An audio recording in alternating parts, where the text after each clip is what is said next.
l'un des grands gisements d'économie que vous avez pu identifier, c'est le secteur des transports en général. Et donc à ce sujet-là, vous avez un certain nombre de conclusions préliminaires. Oui, c'est le premier poste d'efficacité énergétique. 41% de notre consommation d'énergie aujourd'hui va au secteur des transports. Il est très important, et c'est là où il y a la plus grande manne d'économie d'énergie. Pourquoi?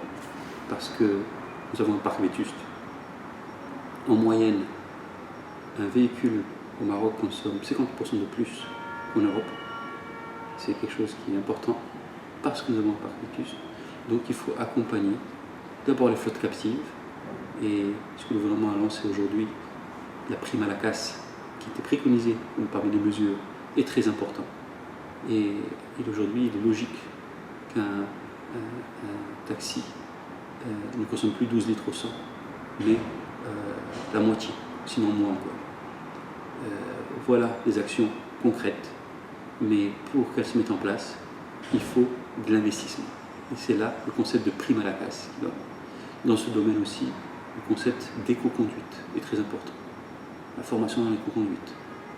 Et c'est un volet très important qui peut se développer, donc qui est nécessaire aussi pour être dans la formation pour les permis de conduire. Parce que la façon de conduire, on peut réduire de 10, 20 à 30% notre consommation de carburant. Donc tout ceci, c'est des accompagnements, mais c'est aussi de la formation et de la sensibilisation. Donc vous voyez que dans ce domaine, c'est tout le secteur du transport qui est concerné et qui est important.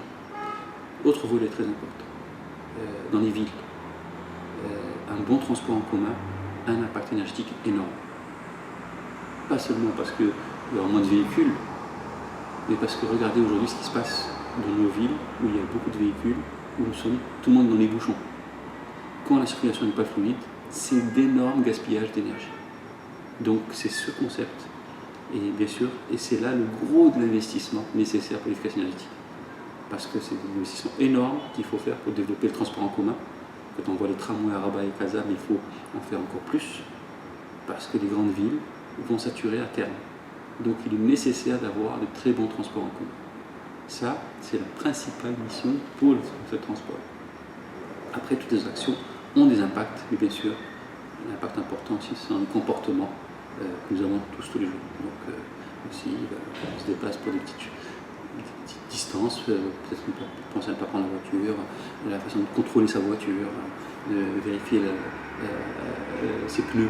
Vous voyez, il y a énormément de petites choses à faire dans les comportements pour éviter le gaspillage. Donc le secteur du transport est très important et pour nous c'est un volet primordial qui touche à plusieurs départements et qui est important pour non seulement l'aspect économie d'énergie, mais vous voyez aussi l'aspect sécurité, l'aspect économique, parce qu'un chauffeur de taxi qui consomme 2 fois moins, eh bien, ça lui fait beaucoup de revenus en plus pour lui. Et troisième point, l'aspect santé et environnement, parce que la pollution, surtout dans les villes liée à la qualité de l'air, liée surtout au secteur de transport, est très importante. Et si on la réduit de moitié, imaginez quand même l'impact sur la qualité de l'air dans les villes.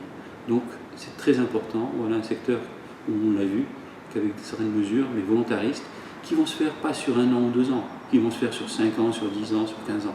Toutes les politiques dans le domaine de l'efficacité énergétique ne sont pas du très court terme. Il faut démarrer tout de suite.